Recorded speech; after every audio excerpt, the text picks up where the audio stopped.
God, this movie has a lot of really great moments, especially some really deep moments. Anyway, talk about the movie, kind of give us an overview of the movie, and then each one talk about your character. Well, the movie is based on a true event, a true crime event, which is why I was attracted to the project.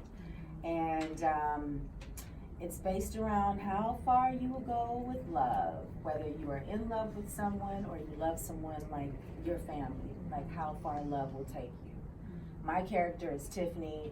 She's the best friend of Shawn. Tiffany owns a salon. Her salon is popping. And she's the best friend of Shawn. They grew up together. Shawn has a taxi cab business that's a little bit struggling. And he's married to, I'm going to call you your name, Amber. I'm like, Dominique. She's married to Amber. And I don't think Tiffany ever thought that Amber was good enough for Shawn. And then I'm going to let you. Right. Yes. Piggybacking off of Tam, my character is Amber. Amber Cooper is the wife of Shawn Cooper. She's a devoted wife, loving, caring. I can go on and on. She's kind of beautiful as well, Judge. She's great. She's great. She's really fun, but I think she comes to terms with a lot going on financially with Shawn and his struggling business. And I think they kind of have a tit for tat about that, and with Tiffany suspecting that she is the killer of her late husband, it just becomes a battle between the two with us. Yeah. And I think that's what makes the movie great, is both of us playing off of each other with this horrific crime that happened. But it's a true story, which is even worse. But worse in a good way for all of the viewers. First watch it, then you get to see. Yeah. Yeah, it's a good movie. Great movie. Great storytelling, great writing. Shawn Sellers did amazing. DomiNque did amazing at directing. Yes. So it was really good. It was amazing.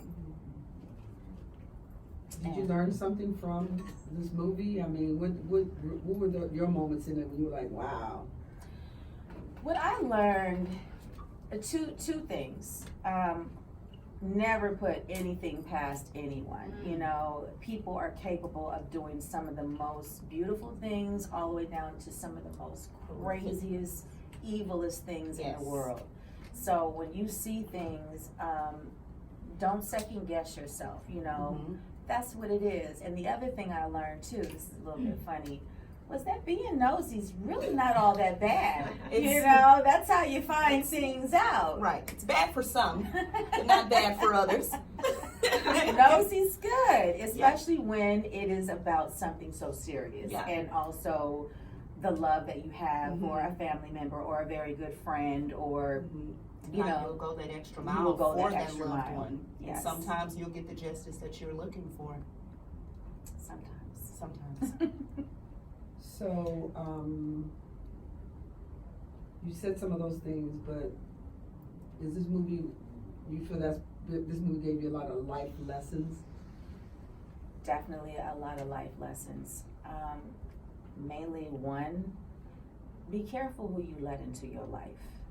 Be careful who you say is okay to be a part of my life, because everybody's not okay. Really get to know the person. Sometimes we're blinded by beauty, we're blinded by money, success, we're blinded by all of these material things, and we never really focus on getting to learn a person. So that was a life lesson for me in that, in this movie. What did you get?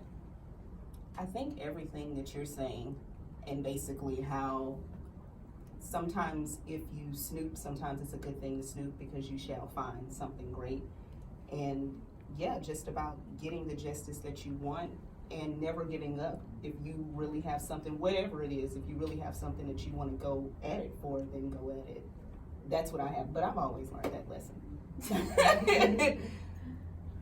No, this is great. It's a great true story film, and it hits a lot of different areas. And I didn't want to talk about too much of it because I don't want to give it away. But it's hard. There's friendship, there's love, there's affairs, there's jealousy, there's rage. There's the other thing I've learned too with this movie is it's easier to call somebody crazy when they are trying to make sense out of something. No one's hearing them because it sounds so until the end. Until the end, and then all of a sudden now you're the hero. Let's stop calling people crazy unless they look like they're clinically crazy. Right. And let's start listening, you know? And start understanding their point of view, because sometimes they may be right.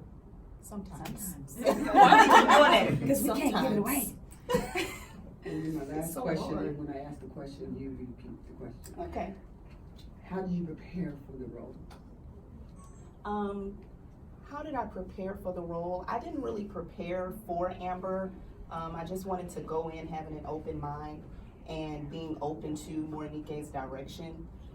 With it being a true story, I just wanted to really get in the mindset of these crime stories like Fatal Attraction and For My Man and a lot of like the Lockup Raw, which is what I watch. I watch all of that. So I just wanted to get in the mindset of criminals and mysteries and solving and that type of thing, and being a wife and, you know, being in the midst of being a widow, stuff like that. But I kind of just wanted to have an open mind and just let my emotions run wild with the role. Yeah, how I prepared for this role, it really wasn't that much preparation since I'm a crime story junkie. I stay on the ID channel, I stay on TV1 watching Fatal Attraction. That's one of my favorites. So high five on watching the Fatal Attraction. But I did watch other movies that had nothing to do with that, just for the sake of digging deeper into the emotional side, because I had to cry a lot. And I'm not one of those criers that can just cry at the drop. You did amazing. Thank you. The drop of the dime. I have to remember something or see somebody do something. So I watched a lot of sad movies. So and whenever I had the crying scenes, I would go take a minute and get there, remember what I saw and how it made me feel, or try to duplicate. I was copying actors too. Duplicate what they was doing. Like, bitch, you got to. Excuse my B word. I know it's TV1. They had to get me while we were shooting the movie too. I have a potty mouth, but it was like the lip quiver and it's not always about bursting out in tears. No, you know? it's about that emotion. It had to match everything that was going on. So that was it.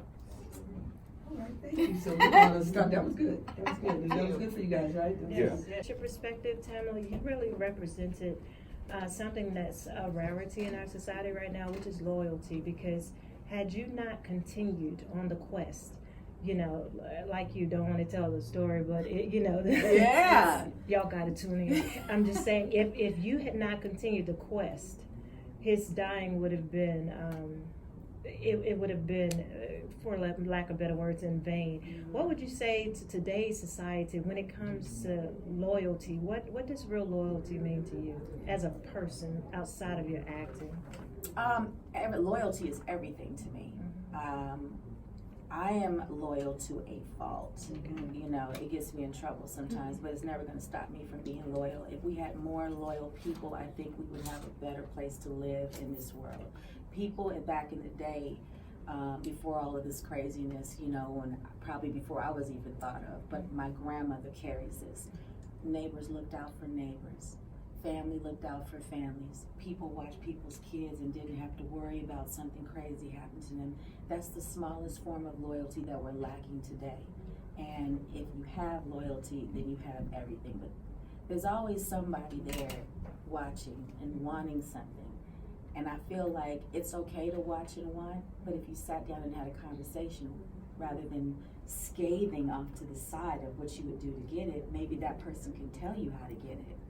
Or tell you what way to be, you know, how, if that's something you want to be a part of. Not just taking. And we now are in a world, it's a gladiator world, we'll chop your head off for saying how you feel. Nobody's loyal, like let's go in and get a pay bump, everybody, and then at the last minute, you're the only one jumping in. You know what I mean? Like, it's the smallest things all the way down to the largest things. And if people practice loyalty and forgiveness, we'd be in a better place. Right. Well, that's phenomenal. DomiNque, from a relationship perspective, you know, just keeping it 100, what would you say to, I won't necessarily say younger women, I'll just say women in general, to the point where you are a married woman, but you got a little something going on in outside of the marriage. What would you say as a life lesson as to just from DomiNque perspective, you know, what happens when you have secrets in the dark and then they rise up? Would you suggest that as a way of life, or would you say, hey, look, you know, what's done in the dark comes out in the light? You know? Comes to the light. You say what again? From a perspective of speaking to young people, we can't put age on this one. Just speaking to women in general, to the place when you're living double lives. Oh yeah. You know, what would you say as far as to speak on that particular subject as advice to women? You know, because some women didn't deliberately get into those situations but find themselves, and I look at, you know, how your situation went from just being in another relationship to it escalating to something horrible. Yeah, I think my advice for that is just to be yourself and just be open, because sometimes living a double life can be very hard, and you're faced with a lot of secrets that can eat away at you. So just for any type of double life that you're living, sometimes it's just best to just be open and be yourself and just let it out, because secrets can eat away at you, like I said, and it can cause so much stress, cause so much turmoil with you, your family, the spouse, whatever you're doing. So that's just my main thing. That's what I would do, is just be open and just be honest. And you can just live better like that. Or not have a double life at all. Yeah, just be you. Sure. Just be you. Like, but a lot of people don't want that, and they want to hide with whatever they're going through, or do them over there, or whatever it is they're doing. But I just think it's just best to just be you. Yeah, and just be open. All right, my second and last question to Tamala would be, what's your secret to beauty? I mean, both of you ladies are beautiful, but what's your secret to, I mean, because in this industry we know how it goes. So what would you say? You know what? We have all these beauty products, and women, we love makeup, and we have to have it, and we get our hair extensions, and we do all that. That's fine. But some of that stuff, and they're gonna kill me, some of that cream and stuff just doesn't work. Like the stuff that I use, you know, I don't even use deodorant anymore. Really? I take baking soda, sea salt, baking soda, and apple cider vinegar baths. It not only detoxes your entire body and takes out the toxins. You have to steep in this for like 20 minutes. You're a tea bag in there, but it takes everything out. It helps you lose weight. It keeps your skin beautiful. It takes all of the toxins that make smells in your body out. And it's just good for UTIs, and there's a bunch of different things. So if you start getting into the old school ways, what I call it, our grandparents' way, with natural things, I think that helps us stay as beautiful. My grandma's 92 years old, and she doesn't really have any wrinkles. She's old in age, but if you look at her legs are still beautiful. Her skin is still beautiful. And it was minimal amount of stuff that she had to do. My aunt takes brandy and milk and washes her face, and that has kept her wrinkle free and plumped up, and all the stuff that we do to the inside. Yeah. I tried Botox, I won't lie. I tried it like everyone else, but I couldn't move my face. I couldn't do this, you know, like I just couldn't do it. As an actor, you need to move, you know. So I did it once and I was done with it. But those natural remedies for your face, you know, now they have this turmeric and honey mask that you can do to help you with blemishes and stuff like that. I take Ava Longoria made me take the coffee grinds out of my coffee and put a little olive oil and squeeze some lemon, and I use that as an exfoliant all over my body. So it's just natural stuff that we got at home that we can use. I think it's because I just interject, like a lot of people put so much emphasis on the new stuff that we forget what our grandmothers, like you saying, used to use back in. You do the what they say, rice water for your hair to grow. Rice water for the hair. And put some avocado in there. My mom was like, "Girl, just put some B&B grease on the scalp and keep it moving." So yeah, it's a lot. Just old school. We appreciate it. You ladies, y'all gave us an Thank you. Thank you. Thank you.